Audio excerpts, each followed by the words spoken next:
Muy buenos días, muy buenas tardes o muy buenas noches. Dios les bendiga. Le habla a su hermano en Cristo, Carlos Delgado. Y continuamos con nuestra lección, nuestras pláticas sobre qué dice la Biblia. Eh, Bien, en esta oportunidad vamos a estar hablando de la unidad de la iglesia. Eh, Estudiamos la vez pasada eh, sobre la organización de la iglesia. Ahora vamos a ver de qué trata la unidad de la iglesia, como existía en el primer siglo, bajo la dirección de los apóstoles, los cuales eran guiados no por ideas humanas, sino más bien por el Espíritu Santo. Hoy en día el tema de la unidad religiosa es muy discutido, hay muchas separaciones sectarias, hay muchos grupos religiosos y entonces surge la pregunta, ¿será posible que todavía exista aquella unidad? Eh, este deseo de alcanzar la unidad es algo muy noble. En su sabiduría divina Dios propuso una sola iglesia unida en un cuerpo, un espíritu, un Señor, una fe, una sola inmersión, como dice Efesios capítulo 4 versículos 3 al 5. Jesús deseó tanto la unidad que oró con fervor por ella en la oración, lo que se llama la oración sacerdotal en Juan capítulo 17, en los versículos 20 y 21. La oración de Jesús muestra su absoluta aversión a la división religiosa. En efecto, la división en sí misma es pecado, como nos lo enseña en Primera de Corintios capítulo 1 versículos 10 al 13. Actualmente el corazón de Cristo debe estar muy dolorido por la inmensa división de lo que se hace llamar la cristiandad en diferentes sectas, en numerosas clases de fe, en inmersiones o bautismos distintos. No obstante, la unidad no es suficiente. Jesús oró por la unidad basada no en la opinión humana, sino en la voluntad de Dios, la cual está revelada en la palabra de verdad, como enseña Juan capítulo 17, versículos 17 al 20 y Efesios capítulo 4, versículo 3. Los verdaderos discípulos de Cristo habían de continuar con su palabra, así nos lo enseña Juan capítulo 8 versículos 31 y 32. Así que después de advertir a los ancianos de Éfeso concerniente al peligro de la división, Pablo dice, y ahora hermanos, yo os encomiendo a Dios y a la palabra de su gracia, que tiene poder para sobreedificaros y daros herencia con todos los santificados. Eso lo dice en Hechos capítulo 20, versículo 32. Puesto que la palabra de Dios es la base de la unidad, por medio de esta palabra podemos ver cómo la iglesia del Señor durante el primer siglo era unida. Entonces, por procurar obtener la misma clase de unidad que la iglesia original tenía, nosotros podemos agradar a Dios de la misma manera en que los cristianos del primer siglo le agradaron. En los días nuevo testamentarios, si alguien viajaba de Jerusalén a Roma visitando a todas las iglesias en la ruta, hubiera hallado las mismas características en cada congregación. Pero ¿por qué? Porque en el primer siglo las iglesias no eran diferentes denominaciones, sino que eran congregaciones locales de la misma y la única iglesia, la Iglesia Universal de Cristo. El Nuevo Testamento revela que la iglesia primitiva estaba unida en doctrina, amor, nombre, requisitos para la membresía, organización y adoración. El mensaje de Cristo para las iglesias primitivas siempre era el mismo. Fueran judíos o gentiles, la audiencia, Pablo les predicaba el mismo evangelio a todos, como dice Romanos capítulo 1, versículo 16. Él dijo a los cristianos de Corinto: os he enviado a Timoteo, el cual os recordará mi proceder en Cristo, de la manera que enseño en todas partes y en todas las iglesias. Primera de Corintios capítulo 4, versículo 17. Además, él ordenó en todas las iglesias una sola enseñanza en cuanto al matrimonio. Primera de Corintios capítulo 7, versículo 17. Así que Pablo escribió que el único cuerpo, la iglesia universal, había de estar unida en una sola fe, como dice en Efesios capítulo 4, versículo 5, es decir, en un cuerpo de doctrina. La unidad en la doctrina de la iglesia también se ve en segunda de Pedro capítulo 3 versículos 15 y 16, donde Pedro indicó que él y Pablo enseñaron el mismo mensaje. Pablo declaró en Gálatas capítulo 1 versículos 6 al 9 que cualquier hombre o ángel que alterara el mensaje universal de Dios a las iglesias debía ser condenado. La fe en una doctrina común, la palabra de Dios, era la base absoluta de la unidad. La doctrina separada del amor es fría y desagradable, mientras que la doctrina fuerte dentro de un marco de amor es divina. Por ejemplo, las iglesias del siglo I, llenas de Cristo, pusieron en práctica la doctrina ayudando a sus hermanos necesitados en Cristo. La iglesia del Señor en Jerusalén estaba sufriendo hambre, pero el amor que unía a los cristianos era tan grande que las iglesias, aun estando separadas por enormes distancias, respondieron a la necesidad que había en Jerusalén. La iglesia en Antioquía envió una ofrenda, según Hechos capítulo 11, versículos 27 al 29, tal como las iglesias de Galacia, según 1 Corintios 16, 1 y 2. Realmente el amor era una fuerza unificadora en la iglesia primitiva. Una iglesia rica en terrenos, oro y cosas materiales, pero en la cual la mayoría de sus miembros están sufriendo enfermedad, ignorancia y desnutrición, no puede ser la iglesia que Cristo fundó. Juan dice en 1 de Juan capítulo 3 versículo 17 que el que tiene bienes de este mundo y ve a su hermano tener necesidad y cierra contra él su corazón, ¿cómo mora el amor de Dios en él? Los nombres humanos para la iglesia han sido siempre causa de división. Aún en la iglesia del Señor en Corinto, los miembros se dividieron bajo los nombres de Pedro, Pablo y Apolos. Pablo los reprendió fuertemente por esto, diciendo: ¿acaso está dividido Cristo? ¿Fue crucificado Pablo por vosotros? ¿O fuisteis bautizados en el nombre de Pablo? Primera de Corintios capítulo 1 versículo 13 lo dice. Claramente vemos que Pablo se opuso a la división. La iglesia primitiva no fue conocida por nombres sectarios de origen humano, ya que en aquellos días hubo solamente una iglesia, según Efesios capítulo 4, versículo 4. Los cristianos a veces se refirieron a sí mismos simplemente como la iglesia, como dice en Hechos capítulo 5, versículo 11 y en Efesios capítulo 1, versículo 22. La iglesia también se llamaba la iglesia de Cristo, como dice Romanos 16, 16, o la iglesia de Dios, como dice 1 de Corintios 1, 2. La iglesia llevó los nombres que dieron la gloria a Dios y a su Salvador Jesucristo, y no a los hombres. Los miembros individuales de la iglesia se llamaban cristianos, según Hechos 11, 26.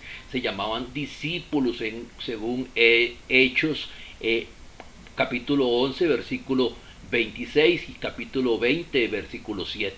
Y también se llamaban hijos de Dios, según Primera de Juan, capítulo 3, versículo 1. En los días de los apóstoles, los líderes religiosos no ostentaban títulos personales tal como se escucha hoy en día. Jesús condenó claramente tales prácticas diciendo: y no llaméis Padre vuestro a nadie en la tierra, porque uno es vuestro Padre, el que está en los cielos, allá en Mateo capítulo 23 versículo 9. Y habló de los que aman las salutaciones en las plazas y que los hombres les llamen rabí, rabí, como dice Mateo 23, 6 y 7. El apóstol Pedro no permitió a Cornelio que se arrodillara ante él, sino le dijo: levántate, pues yo mismo también soy hombre. Eso está en Hechos capítulo 10 versículo 26. Así que los títulos como padre, reverendo, monseñor, apóstol, no se usaron entre los cristianos del tiempo apostólico. Estos títulos dan la gloria a los hombres y no a Dios. Primera de Corintios capítulo 10, 31 nos lo dice.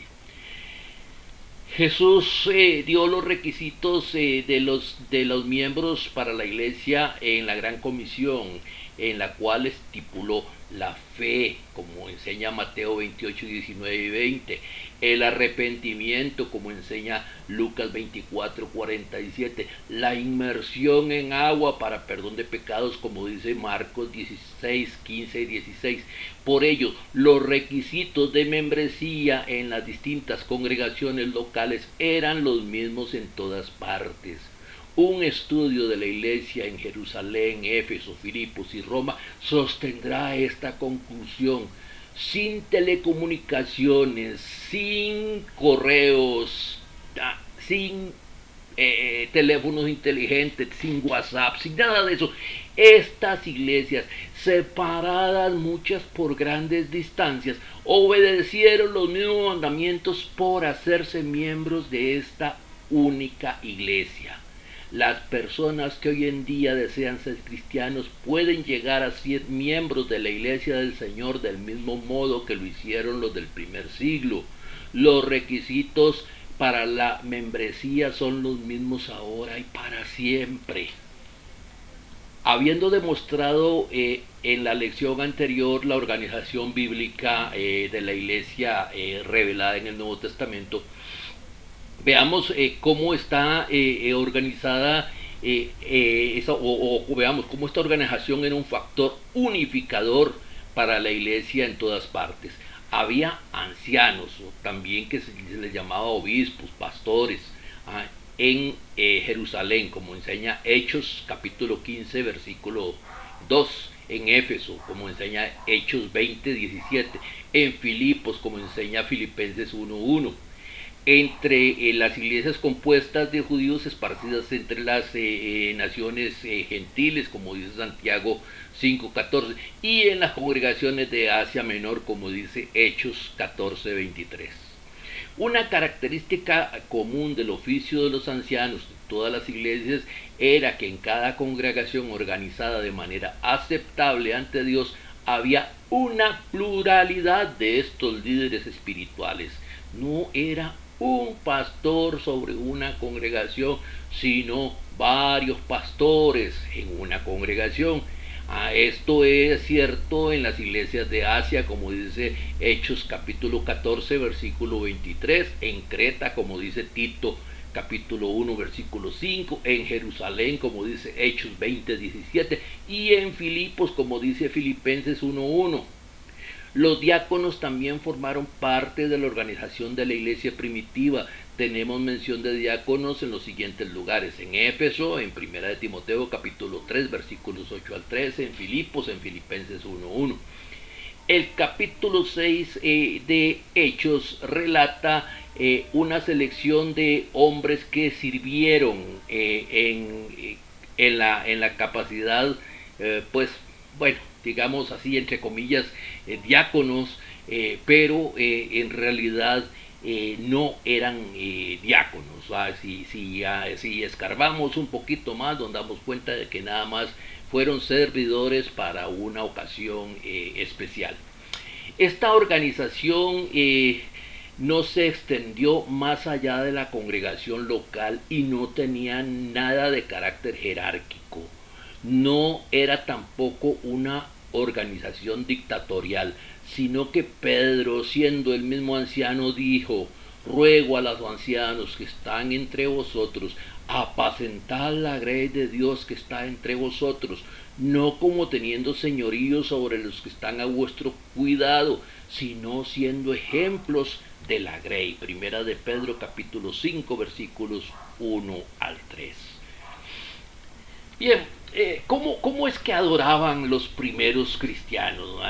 Pues la adoración siempre ha sido la parte vital de la vida de los cristianos. Si alguien hubiese ido de Jerusalén en viaje hacia Roma y hubiese visitado cada congregación en esos 2300, 2500 kilómetros de viaje, hubiera encontrado la siguiente forma común de la adoración en todas. En primer lugar, todas las congregaciones en el tiempo nuevo testamentario tenían cada semana un día común de reunión, aparentemente llamado el Día del Señor, como enseña Revelación capítulo 1 versículo 10. El escritor del libro de Hebreos mandó a sus lectores, los cuales eran cristianos judíos en varias partes del mundo, a no faltar a la asamblea, como enseña Hebreos capítulo 10 versículo 25, indicando que la ausencia en las reuniones era pecado, como dice ahí mismo en Hebreos 10, 25 y 26. Otros pasajes bíblicos muestran en qué día se congregaron, por ejemplo Hechos 27, Primera de Corintios 16, 2. A causa de esta unidad entre las congregaciones, en un viaje a Roma hubiésemos encontrado las iglesias en toda la región de Galacia, en Corinto, o sea, en Grecia, así como en Troas, como dice Hechos 20, 6 y 7, a pesar de quedar estas ciudades muy lejos unas de otras, reuniéndose todas en el primer día de la semana, o sea, el domingo. Y lo enseña Primera de Corintios capítulo 16 versículo 1 y 2. El propósito principal de la reunión en el primer día de la semana era partir el pan, o sea, participar de la cena del Señor, según enseña Hechos 27 y Primera de Corintios 11, 17 al 34.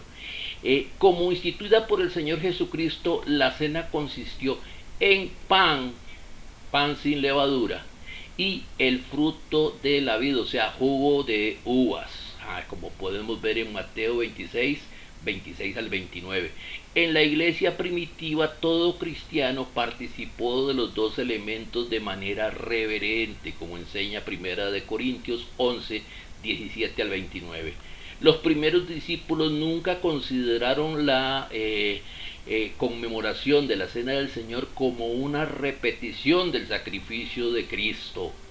Ellos creyeron que Cristo ofreció, en contraste a los sacrificios diarios de los judíos bajo la ley de Moisés, una vez para siempre un solo sacrificio por los pecados, como enseña Hebreos 10, 11 y 12, y que con una sola ofrenda hizo perfectos para siempre a los santificados, como enseña Hebreos capítulo 10 versículo 14. Así es que la cena del Señor no constituye una recapitulación de la muerte de Cristo cada semana, sino una conmemoración de la muerte única de Cristo, según enseña 1 Corintios 11, 23 al 25. Por tanto, en la iglesia primitiva no se creyó que el pan y el fruto de la vid se transformaran en la carne y sangre literal de Jesús. Las expresiones "esto es mi cuerpo" y "esta es mi sangre" significaron que los elementos representaban o simbolizaban la carne y la sangre de Jesucristo. Pablo mandó a los cristianos de Corinto que comieran el pan, no la carne, y bebieran el fruto de la vid, no la sangre, y que discernieran qué pensaran que era aquello y meditaran seriamente acerca del cuerpo y la sangre de Cristo mientras estaban participando del acto, según lo que nos dice 1 Corintios 11, 23 al 29. Al observar la iglesia, la cena del Señor, está proclamando la muerte de Cristo y está anunciando su pronta venida, según nos enseña Primera de Corintios 11:26. Bueno, vamos a entrar en una parte que probablemente a algunos les pique un poquito. Eh, es la parte de cómo adoraban en sus cantos los primeros cristianos. Santiago, en Santiago capítulo 5, versículo 13, manda a los cristianos que canten. Pablo instruyó a los cristianos de Corinto que cantaran con el espíritu y con el entendimiento, en 1 de Corintios 14:15. Las iglesias en Colosas y Éfeso fueron mandadas a cantar y alabar a Dios en sus corazones, como dice Efesios 5:19 y Colosenses 3:16. El uso de instrumentos mecánicos en la adoración de la iglesia no se menciona ni una sola vez en el Nuevo Testamento y por esto no está autorizado por Cristo. Podemos leer segunda de Juan versículo 9. Agregar un tipo diferente de música como la instrumental a la adoración a Dios sería igual que agregar otro tipo de alimento en la cena del Señor. Además, la iglesia no está guiada por las ordenanzas del Antiguo Testamento. Lo podemos ver en Hebreos capítulo 8, versículos 6 al 13. Y la práctica de los judíos de usar instrumentos en su adoración no es más autoridad para nosotros que su costumbre de sacrificar animales y de quemar incienso. Si queremos usar instrumentos musicales, entonces podemos matar, degollar ahí un cordero, o podemos quemar incienso, o podemos pedir otras muchas cosas que se usaban en el culto hebreo. Cristo no instituyó la música mecánica de los instrumentos, sino la adoración espiritual de la música vocal, el fruto de labios, como dice Hebreos 13:15. La oración también es parte de la adoración. La oración ferviente siempre caracterizó a la iglesia primitiva. Jesús había prometido: todo cuanto pidieres al Padre, en mi nombre os lo dará. Juan capítulo 16, versículo 23. Pablo, llamando la atención al hecho de que hay un solo mediador entre Dios y los hombres, el hombre Jesucristo, mandó que los hombres en todo lugar oren, como dice Primera de Timoteo capítulo 2, versículo 5 y versículo 8. De esta forma, en Jerusalén, como dice Hechos 12:5, en Roma, como dice Romanos 8:26, en Macedonia, como dice en 1 Tesalonicenses 5:17, y en todo lugar oraban a Dios en el nombre de Jesucristo. Otro asunto importante: los primeros cristianos ofrendaron de sus bienes de manera generosa. La iglesia en Jerusalén era tan liberal que muchos fueron más allá del diezmo que la religión judía había requerido, dándolo todo. Todo lo que ellos tenían lo vinieron a dejar a la iglesia para satisfacer una emergencia, como dice Hechos capítulo 4, versículos 32 al 35. Como dijimos antes, las iglesias de Macedonia dieron de su profunda pobreza para ayudar a los santos que estaban sufriendo hambre en Jerusalén, 2 de Corintios 8, 1 al 5. Pablo ordenó que las iglesias de Galacia y de Corinto contribuyeran con su dinero cada primer día de la semana, según las hubiese prosperado. 1 de Corintios 16, 1 y 2. O sea, vemos a la iglesia ofrendando, cada uno de acuerdo a su relación con Dios, en un acuerdo entre Dios y mi persona. Pero nunca vemos la iglesia diezmando. El diezmo para la iglesia es un engaño. es un engaño. No hay un solo pasaje en el Nuevo Testamento, así como no hay un pasaje que enseñe que la iglesia usó la música instrumental, tampoco hay ningún pasaje que enseñe que la iglesia diezmó. Eso es un engaño. Así que en la iglesia de Cristo, en la iglesia del Señor, no tenemos tal costumbre. La predicación y la enseñanza también eran una práctica universal en la adoración de la iglesia, como vemos en Troas capítulo 8, Hechos capítulo 20, versículo 7, en Corinto, como vemos en Primera de Corinto capítulo 14, versículos 23 al 26, o en Roma, como vemos en Romanos capítulo 1, versículo 15. El propósito de la predicación era dar instrucción espiritual a la gente a fin de que fueran salvos, como enseña 2 de Timoteo capítulo 4, versículo 14, y que conozcan todos los consejos de Dios, como dice Hechos capítulo 20, versículo 27. La predicación y la enseñanza pública había de ser realizada por hombres, no por mujeres. Dijo Pablo en 1 Corintios 14, 33 y 34, como en todas las iglesias vuestras mujeres callen en las congregaciones. Él también ordenó en 1 Timoteo capítulo 2 versículos 11 y 12, la mujer aprenda en silencio con toda sujeción, porque no permito a la mujer enseñar ni ejercer dominio sobre el hombre, sino estar en silencio. Por supuesto, la mujer podría enseñar a los niños y a otras mujeres en clases bíblicas, como enseña Tito capítulo 2 versículos 3 al 5. Ella podría enseñar a un hombre en situaciones privadas, como dice Hechos 18 26. En realidad las mujeres tenían una parte muy importante en el progreso de la iglesia primitiva, pero su lugar no era el de enseñar públicamente o dirigir a los hombres en la iglesia. Hemos visto que Jesús desea que sus seguidores estén unidos en una sola iglesia.